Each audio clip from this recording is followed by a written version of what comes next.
እሺ ያነበብኩት የመጽሐፍ ቅዱስ ክፍል የሚገኘው ማቴዎስ ምዕራፍ 14 ከ22 ጀምሮ ያለ ቃል ነው። ማቴዎስ ምዕራፍ 14 ከ22 ጀምሮ ያለ የእግዚአብሔር ቃል ነው።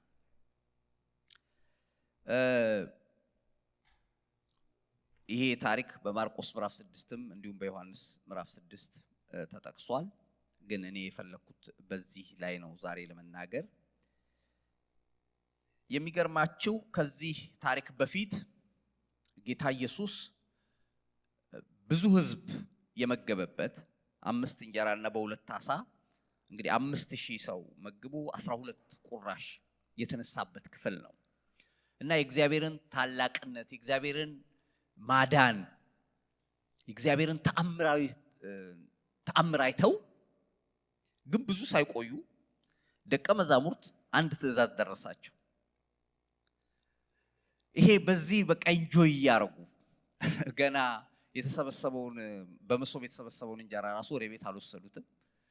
በጣም ደስ ብሏቸዋል። ብዙ ሺህ ሰው ነው የተመገበው። ብዙ ሰው ደስ ተሰኝቷል። እንዳውም በሌሎች ክፍሎች ላይ ስታዩ ይሄንን ተአምራት ስላዩ ኢየሱስን ሊነጥቁትና ሊያነግሱት እንደመጡ ይናገራል። በቃ ይሄ ነው ንጉስ መሆን ያለበት፣ በትንሽ ነገር እያበዛ የሚያኖር ከሆነ በሚል አይነት ሲመጡ እሱ ግን ሸሽቶ ወደ ተራራ እንደወጣ ይናገራል። በዚህ አጭር በሆነ ታሪክ ውስጥ እግዚአብሔር ለኔ ያስተማረኝን ነው ለናንተ ዛሬም የማካፈላችሁ። ርዕስ መያዝ የምትፈልጉ ሰዎች አይናችንን በእርሱ ላይ እናጽና በሚል ነው። አይናችንን በእርሱ ላይ እናጽና በሚል ነው የምናገረው። እንዳልኳችሁ በጣም ደስ የተሰኙበት ጊዜ ነው። በጌታ ፕራውድ ያረጉበት፣ በቃ የኛ ጌታ እያሉ በሚፎክሩበት ሰዓት ድንገት ግን ጌታ ምን አላቸው? ወደ ማዶ ተሻገሩ አላቸው። እንዴ መሽቷል፣ በዚህ ሰዓት ወዴት ነው የምንሄደው ሲሉ ግድ አላቸው። ግድ አላቸው የሚለው ደግሞ የሚሊተሪ ቃል ገባችሁ አይደል? ይሄ ይሻልሃል አይደለም፣ መስት ነው። ሂዱ ተሻገሩ ወደ ማዶ አላቸው። እንግዲህ እስከዛሬ አብረውት ኖረው እየሰሙ ሲታዘዙ ኖረው እምቢ ሊሉ አይችሉም። እስካሁን ደግሞ ብዙ ጊዜ ሲሄዱ የነበረው አብረው ነው፣ እሱም እየገባ ነው። አሁን ግን እሱ ሂዱ ብሎ እሱ ቀረ እና በጨለማ ነው። ይሄ ጉዞ ደስ የሚያሰኝ አይደለም። ግን ያዘዘው የናዝሬቱ ኢየሱስ ነው። እምቢ ማለት አይቻልም። እሱ ደግሞ ሊጸልይ ወደ ተራራ ወጣ ይላል ብቻውን። እና በዚህ ክፍል ውስጥ ምንድነው የተማርኩት? የጌታ ምሪት የሚል አንድ ነጥብ አይቻልም። የጌታ ምሪት ወይም እግዚአብሔር ሰዎችን ሲመራ ከነሱ ደስታ አንፃር ወይ እነሱ እንዲያምኑበት አይጠበቅም። ገባችሁ አይደለም? አንዳንዴኛ የሚመስል ምንድነው እንዴ ይሄ ነገር አልገባኝም እንላለን። ይሄ ነገር አላመንኩበትም ልንልም እንችላለን። እግዚአብሔር ሲናገር ግን የጌታን ምሪት በትክክል መከተል የሚፈልግ ሰው ግን የጌታን ምሪት እሺ ማለት አለበት። አሜን በሉ። ምክንያቱም አሁን የሚናገረው ቀጥሎ ሊያደርግ ያለውን የሚያውቅ እዚሁ ክፍል ላይ ከፍ ብላችሁ ስታነቡ ለዚህ ህዝብ የሚበሉት ስጧቸዋል። አንድ ጊዜ ገባችሁ? በረሃ ውስጥ ነው ያሉት። እነሱም እንደው ምግብ የሚፈልጉ ሰዎች ናቸው፣ እንኳን ለሌላው ሊሰጡ እና ስጧቸው፣ አስቀምጧቸውና ምግብ ስጧል። አረ ጌታ ሆይ እንዴ እኛ ከየት አምጥተን ነው ለዚህ ህዝብ ሲሉት መጽሐፉ ምን ይላል? ሊያደርግ ያለውን ያውቅ ነበር ይላል። አሜን በሉ እስቲ። በህይወትሽ ሊያደርግ ያለውን ያውቃል እግዚአብሔር። በህይወት ያለውን አሁን ልክ ነው፣ ችግር አለ፣ አሁን ልክ ነው፣ ከባድ ሆኖብሃል፣ አዎ ፈተናዎች በህይወት በስተዋል። ግን ሊያደርግ ያለውን የሚያውቅ የናዝሬቱ ኢየሱስ ከፊት ለፊት አለ። ሃሌሉያ።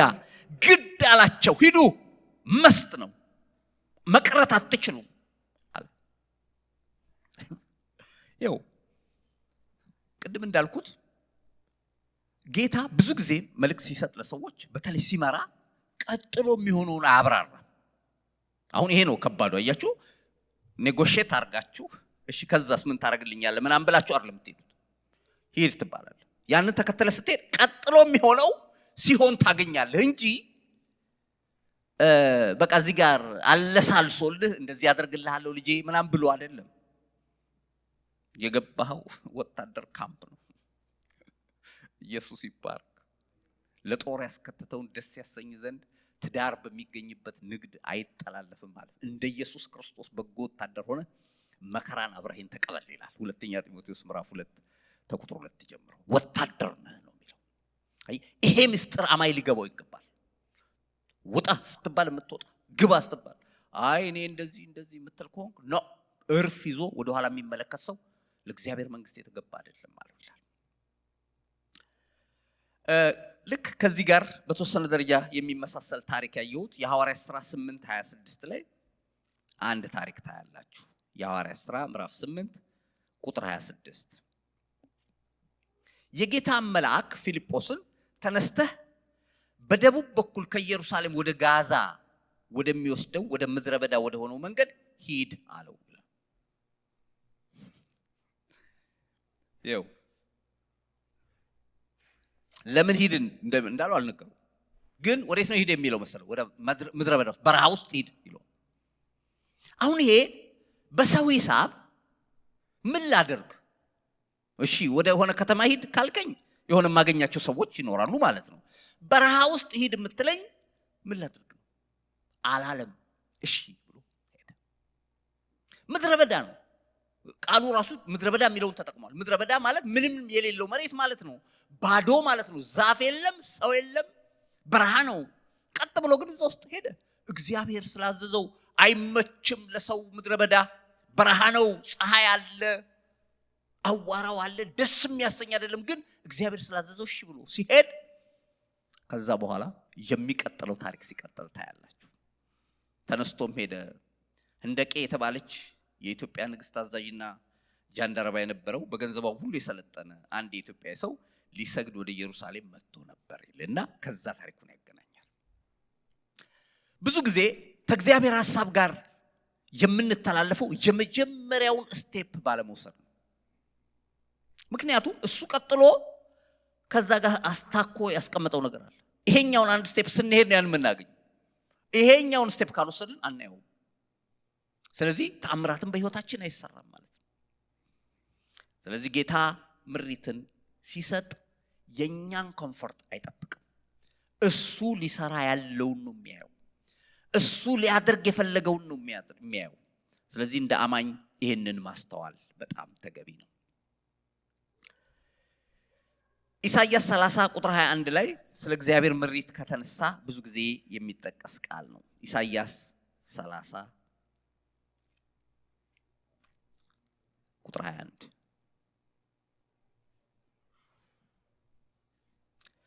ከ20 ጀምሮ ላነበው። ኢሳይያስ 30:20 ጌታም የጭንቀትን እንጀራና የመከራን ውሃ ቢሰጥህም አስተማሪህ እንግዲህ ካንተ አይሰወርም።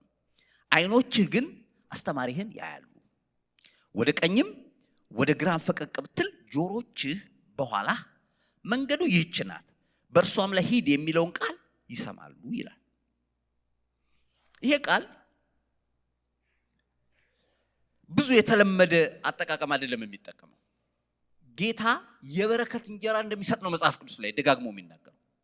እግዚአብሔር በረከት እንደሚከፍት ነው። እዚህ ክፍል ላይ ግን ጌታም የጭንቀትን እንጀራና ውሃ ቢሰጥ ይላል። አይደለም? ገባችሁ አይደለም? ይሄ የጭንቀት እንጀራና ውሃ የሚባለው ብዙ ጊዜ ወህኒ ቤት ውስጥ ላሉ ሰዎች የሚሰጥ አይነት ምግብ ማለት ነው። የመከራ እንጀራ ይባላል። እና ማን ነው የሚሰጠው ሲባል ጌታ። ከዛ አስተማሪ እንግዲህ ካንተ አይሰወርም ይላል። ይሄን የሰጠበት ምክንያት ሊያስተምር የፈለገው ነገር አለ ነው ማለት ነው። ከዛ በኋላ አንተ ደግሞ ከመንገዱ ጸባይ ካለው ሁኔታ አይተህ ግራ ገብቶ ወደ ሌላ ልታይ ስትል ዓይኖችህ አስተማሪህን ያያሉ ይላል። አሜን በሉ እስቲ። በዚህ በምድረ በዳ ውስጥ እንድትሄድ የፈለገው ጌታ እሱን ታያል። ከዛ በኋላ ሁኔታው ባይመች እንኳን በቃ ወደ ግራ ወይ ወደ ቀኝ ልትል ብታስብ በድምጽ በኋላ እንዲህ ይላል፣ በእሷ ላይ ሂድ መንገዷ ይህች ናት ይላል። የራስን ምቾት ልታስጠብቅ ስትል ነው ይሄው ራሱ ነው ቀጥል ይልሃል ይላል። ወገኖቼ በእግዚአብሔር ምሪት መጓዝ እንደ አማኝ በጣም አስፈላጊ እንደሆነ ከዚህ ክፍል አይቻለሁ። በሁለተኛ ይሄን ክፍል እያየን የማየው ነጥብ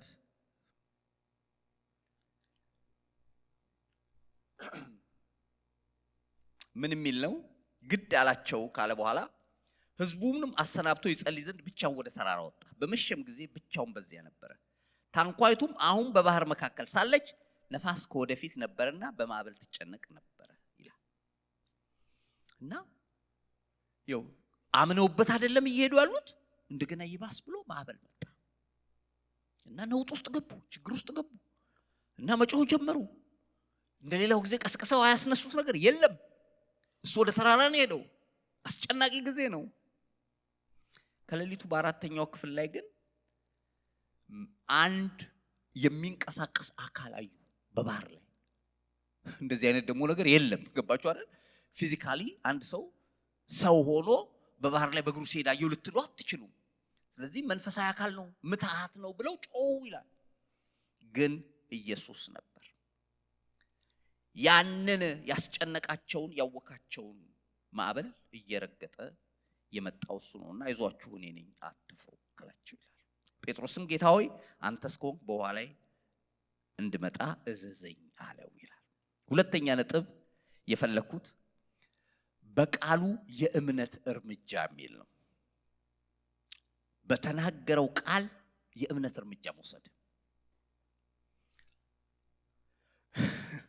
የጴጥሮስ መቼም ችኩልነት ብዙ ጊዜ ይጠቀሳል አይደለም? ለእያንዳንዱ ነገር ፈጣን የሆነ ምላሽ አለው። ግን አንዳንዴ ደግሞ የእምነትም ሰው ሆኖ ይታያል። አሁን ይሄ ይታያቸዋል። ጀልባ ውስጥ ሆነው ሲያናውጣቸው የነበረውን ማዕበል አሁን ልውረድና ባጭር ቃል ምን ማለት ነው? ባጭሩ ይገላግልኝ፣ በቃ እሱም ሳይደክም ጀልባዋንም ሳይገለብጣት ልሙት አይነት ነው አይደል የሚመስለው? ዝም ብላችሁ ስታስቡት ማለት ነው።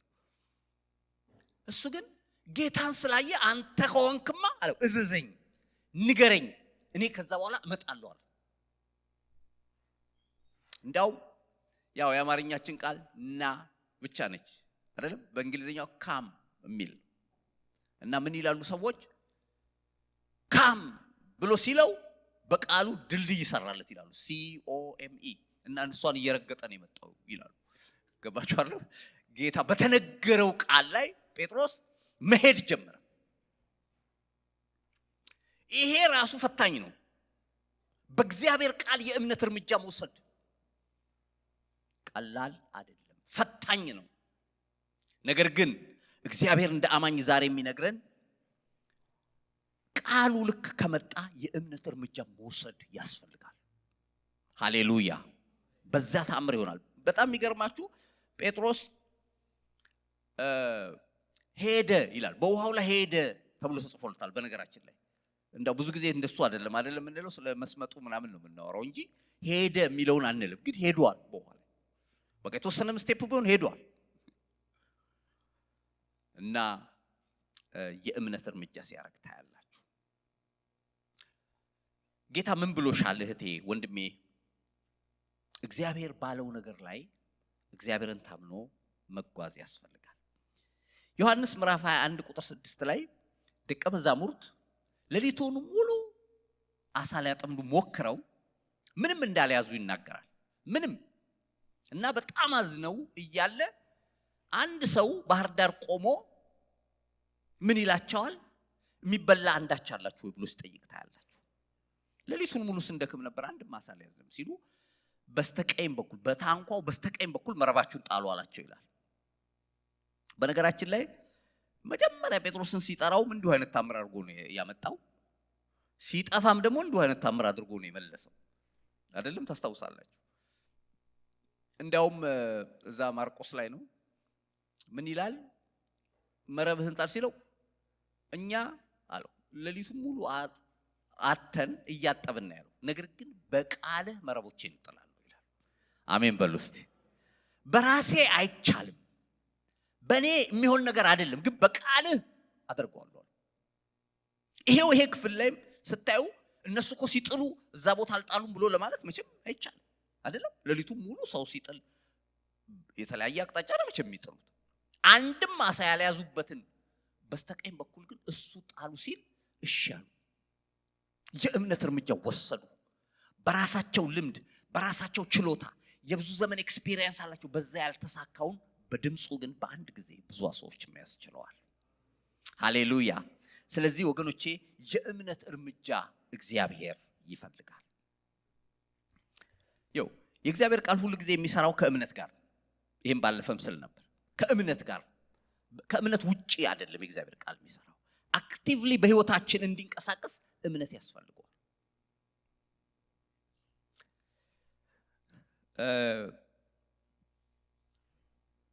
እስጢፋኖስ የተባለው ያ የጌታ ደቀ መዝሙር በድንጋይ ከመወገሩ በፊት የሐዋርያት ሥራ ምዕራፍ 7 ላይ ስለ አብርሃም የተናገረው እንዲህ ይላል። ሲጀምር በአብርሃም ታሪክ ነው የተናገረውና ምዕራፍ 7 ከቁጥር 1 ጀምሮ ትንሽ ባነበው ደስ ይለኛል።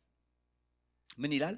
ሊቀ ካህኑም ይህ ነገር እንዲህ ነውን አለው። እርሱም እንዲህ አለ፣ ወንድሞች እና አባቶች ሆይ ስሙ። የክብር አምላክ ለአባታችን ለአብርሃም በካራን ሳይቀመጥ ገና በሁለት ወንዞች መካከል ሳለ ታየውና ከአገርህ ከዘመዶችህ ወጥተህ ወደማሳይህ ወደ ማንኛውም ምድር ና አለው ይላል። ከዛ ዘፍጥረት ላይ የሚለው ውጣ አለው ነው የሚለው፣ እዚህ ግን ና አለው ይላል። እዛም እዚህም እሱ ነው ያለው። ኢየሱስ ይባረክ። በስፍራ ሁሉ ያለ ጌታ እና ምንድነው የሚለው በዚህ ክፍል ላይ? ምንም ሳይ ወጣ ይላል። ቃሉን በቃ የነገረውን ያ ውጣ ያለውን እሺ ብሎ ታምኖ ወጣ። ይሄ ቀላል አይደለም፣ እንደ አማኝ ፈታኝ ነው። ነገር ግን የሰራዊት ጌታ እግዚአብሔር በቃሉ እርምጃ የሚወስዱ ሰዎችን ይፈልጋል። ጴጥሮስ ይሄው ሌሎቹ ያልተጻፈላቸውን ታሪክ ተጻፈለት፣ ተራመደ በኋላ ተብሎ። ኢየሱስ የተባረከ ይሁን። በሶስተኛ ደረጃ የምናየው ዓይንን ከጌታ ላይ ማንሳት የሚል ነው። እንደ ዋና ርዕስም አድርጌ የሰጠሁት ከሱ ጋር የተያያዘ ነው። ዓይኑን ከጌታ ላይ ማንሳት ምን ማለት ነው? ይሄ ጴጥሮስ ጉዞ ከጀመረ በኋላ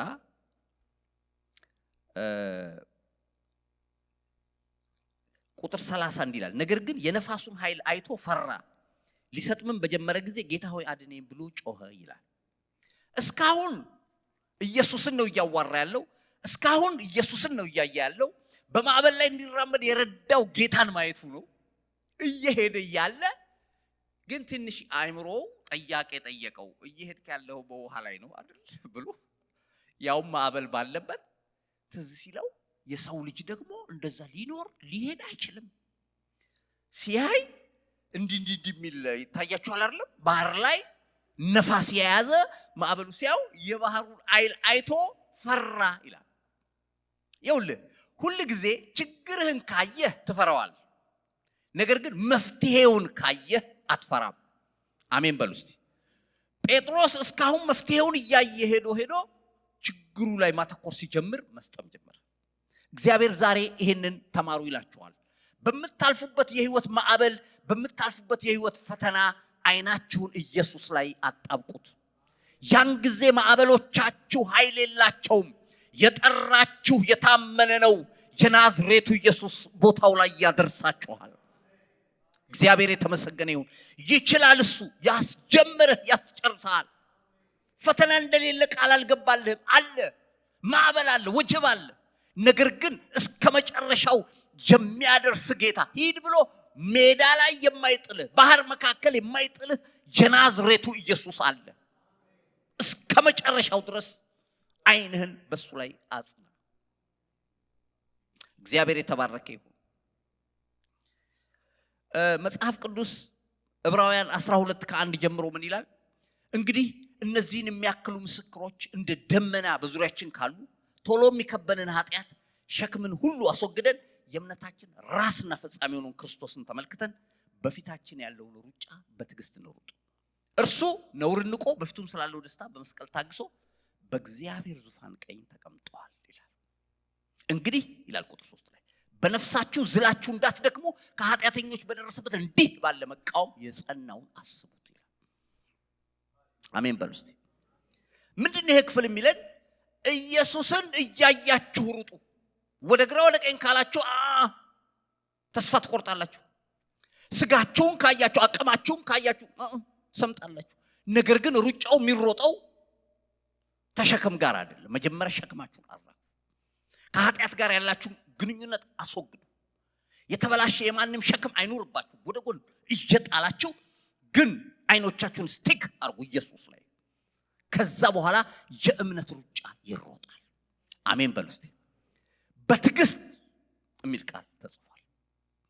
እና ኢየሱስ ደግሞ በመስቀል የታገሰው ይላል ከፊት ለፊት ስላለው ደስታ ነው ብሎ ይነግራል። እና ወገኖቼ እግዚአብሔር ዛሬ የሚመክረን ይሄንን ነው። በምናልፍባቸው የህይወት መንገዶች ኢየሱስን እንመልከት። እሱን የሚያይ ሰው እስከ መጨረሻው መሄድ ይችላል። በሰው ላይ እንዳትደገፉ። በቃ ይሄ የሰው ተፈጥሮ ነው። ሰው በቃ ኢየሱስን ከኢየሱስ በላይ ምን አለ? ገባችሁ? ኢየሱስን አስቡት። ሆሳና ብለው አይደለም? ሆሳና ልብሳቸውን እያወለቁ ዘንባባ ዝንጣፊ አስቀምጠው እንግዲህ ያው ህዝብ ነው ከሌላ ከየት ይመጣል በሚቀጥለው ምዕራፍ ስቀለው ብለዋሉ ነው የሚለው። ስለዚህ በሰው ላይ ወንድም ሆነ እህት ሆነ ማን ሆነ መደገፍ አያስፈልግም። አይኖቻችሁን በኢየሱስ ላይ አድርጉ። ኢየሱስ የተባረከ። ሁለተኛ ዜና ምዕራፍ 20 ቁጥር 12 ላይ ኢዮሳፍጥ የተባለው ሰው አንድ ጊዜ እንዲህ ብሏል። አሞናውያንና ሞዓባውያን ሙዑናውያን የሚባሉ ሶስት ነገስታት እሱ ባልጠበቀው ሰዓት መጥተው ከበቡት። አንድ በጣም ልቤን የሚነካኝ ነገር ይናገራል። ሁለተኛ ዜና ምዕራፍ 20 ቁጥር 12 ባነበው ጥሩ ነው። ሁለተኛ ዜና ምዕራፍ 20 ቁጥር 12 ምን ይላል? አምላካችን ሆይ አንተ አትፈርድባቸውምን? ይህን የመጣብንን ታላቅ ወገን እንቃወም ዘንድ አንችልም፣ የምናደርገውንም አናውቅም። ነገር ግን አይኖቻችን ወደ አንተ ናቸው። አሜን በሉ እስቲ። ተከበናል አለ። አሁን በእኛ ችሎታ የሚሆን ነገር አለ፣ ግን አንድ ነገር እናውቃለን አለ። አይኖቻችን ወደ አንተ ናቸው። መፍትሄ ወዳለህ ጌታ። ስለ ጠላቶቻችን ኃይል፣ ስለ እነሱ አሰላለፍ አናጠናም። አሁን እኛ አንተን ነው የምንጠራው። እግዚአብሔር የተባረከ ይሁን። ወገኖቼ በችግሮቻችሁ ሰዓት አይኖቻችሁ ወደ ጌታ ይሁን። የመጨረሻውን ነጥብ ላምብና ጥቂት ተናግሬ እጨርሳለሁ። አራተኛ ፈተናዎች ክብሩ ይገለጥባቸዋል። በትክክለኛው አማኝ እስከ ሄደ ድረስ ፈተናዎች ምንድናቸው? የክብሩ መገለጫዎች ናቸው።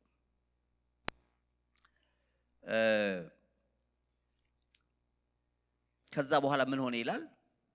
ነገር ግን የነፋሱን ኃይል አይቶ ፈራ፣ ሊሰጥምም በጀመረ ጊዜ ጌታ አድነኝ ብሎ ጮኸ። ወዲያውም ኢየሱስ እጁን ዘርግቶ ያዘውና አንተ እምነት የጎደለ ስለምን ተጠራጠር ካለው ወደ ታንኳውም በወጡ ጊዜ ነፋሱ ተወ። በታንኳይቱም የነበሩት በእውነት የእግዚአብሔር ልጅ ነህ ብለው ሰገዱለት ይላል። እዚህ ጋር የፈለኩት ምንድነው? ይሄ በተለይ ጌታ ሆይ አድነኝ የምትለዋን ጸሎት ምን ብለው ይሏታል መሰላችሁ? ኢመርጀንሲ ፕሬየር ነው የምትባለው። ገባ? አባታችን ሆይ አይሆንም። እዛ ጋር እየሰመጥክ ገና አባታችን ሆይ በሰማይ የምትኖር ገብተሃል። አሁን አጭር ነው። እዚህ ጋር ምንም ቶሎ ብለህ ምንድነው አድነኝ ጌታ ሆይ አድነኝ ብሎ እጁን ዘረጋ ነው። ኢሚዲየትሊ ጌታም እጁን እንደያዘው ታያል። እና ከዛ በኋላ ግን ነገሩ ጸጥ አለ። እጁን ይዞት ታንኳ ላይ መለሰ። እና የሚገርማችሁ ለካ ያ የሚያስጨንቃቸው ክብር ማን ነው? የሚያስጨንቃቸው ፈተና፣ ያ ግራ ያጋባቸው ነገር ለክብር ነበር። ለካ የጌታን ኃይል እንዲያዩ ነበር። ስለ ጌታ ወዲያውኑ አንተ እግዚአብሔር ልጅ ነህ አሉ። እስከዛሬ ለካ ጥያቄ ነበራቸው፣ ጥርጣሬ ነበራቸው ማለት ነው። አሁን ግን በጌታ ልጅነቱ ሲተማመኑ ሲደላደሉ ታያላችሁ። ያዕቆብም እንግዲህ እንደሚነግረን ልዩ ልዩ ፈተና ሲደርስብን በእምነት በደስታ መቀበል እንዳለብን፣ ምክንያቱም እግዚአብሔር ክብር ከቀጥሎ እንዳለው ይናገራል። አይኖቻችሁ ወዴት ናቸው? ዛሬ እግዚአብሔር እንዲህ ይላል፣ አይኖቻችሁን በጌታ ላይ ፊክስ አድርጓቸው። የህይወት ሩጫ የሚሮጠው እንደሱ ነው። በቃ ወደ ግራ ወደ ቀኝ ታይቶ አይሆንም። እስቲ ሩጫ ውድድር ተመልከቱ። የትኛውም ውድድር ወደ ግራና ወደ ቀኝ እየታየ ይሮጣል። ከእንደሱ ከተሮጠ ተሰነካክሎ ነው የሚቀረው። በቃ ሌላውን ሰው እያየ የሀገር ቤት ነግሬያቸዋለሁ። ብዙ ሯጮች እንደሱ ድሮ ሲሮጡ በቃ ማያውቁ በተለይ አንዳንዱ ፈጥኖ ይሄ ለገና ለ10,000 ሜትር ስቴዲየሙ ገና 20 ምናምን ዙር ለሚዞሩት እሱ መጀመሪያ ሮጦ በቃ እየተጨበጨበላችሁ ብራቮ እንደማይሆን ይታወቃል። ገባችሁ? የሆነ ከ4 ዙር በኋላ የመጨረሻው ሰው የሚሆነው እሱ እና በትዕግስት ይፈልጋል፣ ጽናት ይፈልጋል። እግዚአብሔር አምላክ የተመሰገነ ይሁን። ስለዚህ አይኖቻችንን በእርሱ ላይ እናደርግ፣ እንጸልያለን።